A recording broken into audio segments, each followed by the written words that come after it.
Hello children, welcome for the 4th standard lecture subject EVS 1 chapter number 4 water safe for drinking यानी कौन सा water हमारे लिए safe है ड्रिंकिंग के लिए। तो इसका फर्स्ट पार्ट में हमने टर्म सॉल्यूशन पढ़े थे कि दो सब्सटेंस को मिक्स करते हैं तो मिक्सचर जो बनता है उसको बोलते हैं सॉल्यूशन।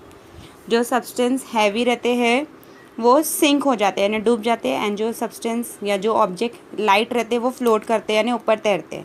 यानी लाइटर और हैवियर ऑब्जेक्ट के बारे में बताए थे sink and float.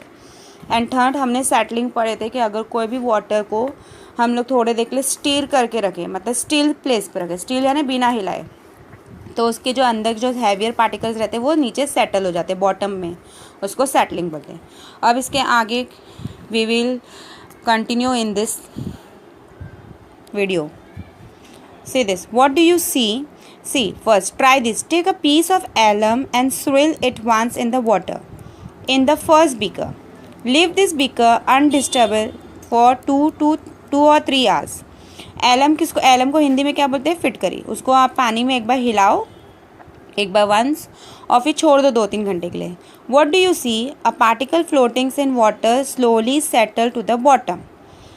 And the water in the upper part become transparent. The twig and the straw still keep floating on the water. Means same अगर आप यही गंदे पानी में अगर एलम डालोगे फिटकरी, तो फिटकरी का काम क्या होता है? वाटर को क्लीन करना। तो जो डस्ट रहेंगे, जो भी पार्टिकल्स रहेंगे, वो सब नीचे सेटल हो जाएगा, ऊपर का वाटर ट्रांसपेरेंट रहेगा और जो ट्विग्स यानी जो लकड़ी या कुछ भी वैसी चीज़ रहेगी वो ऊपर फ्लोट करने लगेगी। See this. What does this tell? Swirling alum in water help the soil particles in muddy water to settle down. यानी अगर एलम की वजह से जो मड है, मतलब सॉइल पार्टिकल्स है, वो जल्दी से नीचे सेटल हो जाते हैं। Take another beaker, place a tea strainer over it, fold a piece of fine cotton cloth into the four layer, make it moist and spread it over the strainer. Now pour the water in the beaker too. A thin stream on the fold of a cloth. अभी अगर आप ये गंदा water एक cover करोगे पूरा उसको कपड़े से और फिर छानोगे, तो भी आप क्या देखोगे? पूरे कपड़े पे एक थिन लेयर पूरी पार्टिकल्स, सॉइल पार्टिकल्स की जमा हो जाएगी। What will you see? The rubbish and the soil particle remains on the cloth. यानी जो भी गंदा रहेगा वो सब किस पे जमा हो जाएगा? जो भी कचरा रहेगा, लीव्स रहेगी या कुछ भी, वो सब क्लॉथ पे जमा हो जाएगी और नीचे जो वाटर है वो पूरा ट्रांसपेरेंट हो जाएगा, मतलब वाइट हो जाएगा। ट्रांसपेरेंट यानी जिसके आर पार दिखता है उसको ट्रांसपेरेंट बोलते हैं। What does this tell? If we strain muddy water, it help to make it clean. This process is called filtration. यानी वाटर को फिल्टर करने का तरीका बताया है कि या तो आप क्लॉथ रख के करो या तो आप ये स्ट्रेनर रख के करो। स्ट्रेनर मीन्स छन्नी से करो, ये सब, तो इसको क्या बोलते हैं? फिल्ट्रेशन।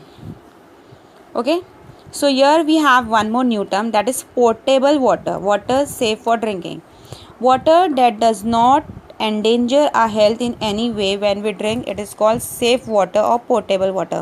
मतलब जो वाटर एकदम सेफ है ड्रिंक करना, अच्छा फिल्टर किया हुआ पानी हमारे बॉडी के लिए सेफ होता है। तो जो वाटर एकदम सेफ होता है हमारे ड्रिंकिंग के लिए उसको बोलते हैं सेफ ड्रिंकिंग वाटर या portable water. So this is the new term for you.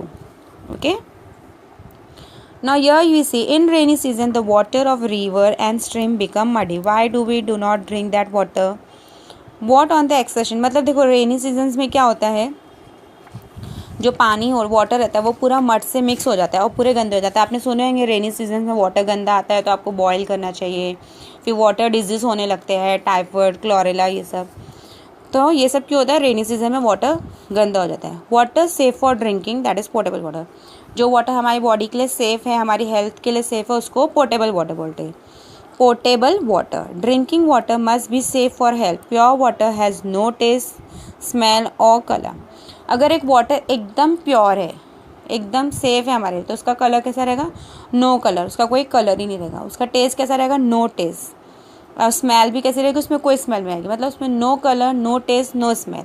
लेकिन अगर उसी जगह अगर वाटर मडी वाटर रहेगा तो आपको वो वाटर के अंदर कलर दिखेगा, मडी वाटर का ब्राउन कलर। स्मेल भी उसमें सॉइल मट्टी मट्टी की आएगी और टेस्ट भी गंदा आएगा। तो जो अगर प्योर वाटर रहेगा तो उसका टेस्ट भी नहीं रहेगा, स्मेल भी नहीं रहेगा, कलर भी नहीं रहेगा।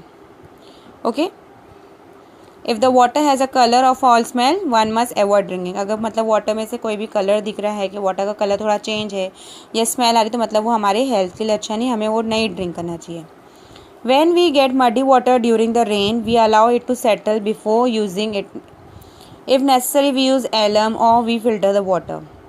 मैंने आपको बताया जैसे रेनी सीजन में गंदा पानी आता है तो हम लोग उसको फ़िल्टर करने के लिए अलग अलग मेथड यूज़ करते हैं। वाटर फ़िल्टर लगाते हैं, वाटर बॉयल करते हैं, या उसको कपड़े से छान के भरते हैं, या कोई भी इस तरीके से छन्नी से डिफरेंट डिफरेंट मेथड यूज़ करते हैं। क्यों? क्योंकि वो वाटर गंदा रहता है और अगर वो गंदा वाटर हम लोग ड्रिंक करेंगे तो हमारी हेल्थ ख़राब होगी। Now here we have new term micro, very small. Micro means बहुत ही small, जो आपको अपनी आइज से नहीं दिख सकता है। Organism means a living thing. Micro organism मतलब, माइक्रो का मतलब होता है स्मॉल, ऑर्गेनिज्म का मतलब होता है लिविंग। तो मतलब ऐसा स्मॉल लिविंग थिंग जो आप अपने नेकेड आई मतलब अपने आई से नहीं देख सकते हो, उसको बोलते हैं माइक्रो ऑर्गेनिज्म। और ये माइक्रो ऑर्गेनिज्म को देखने के लिए हम लोग क्या यूज़ करते हैं? मैग्नीफाइंग ग्लास या तो microscope.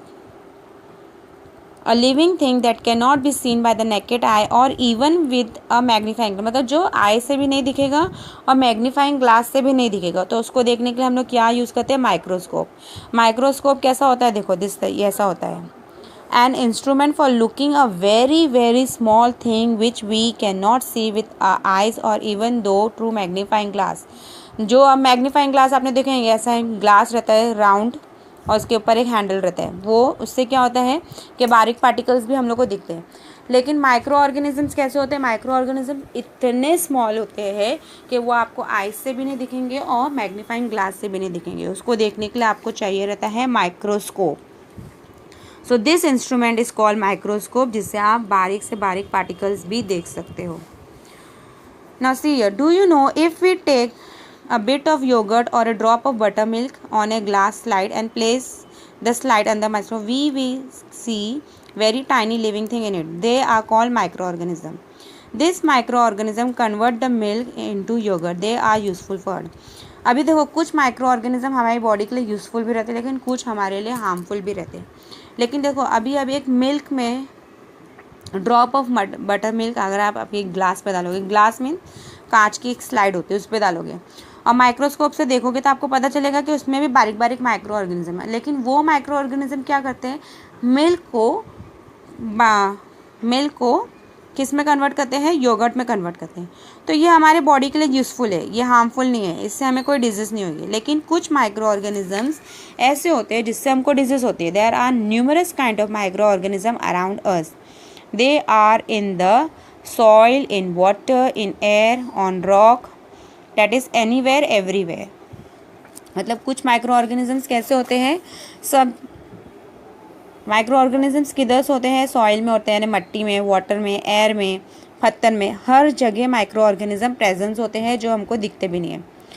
Even if harmful microorganisms are present in water we are enable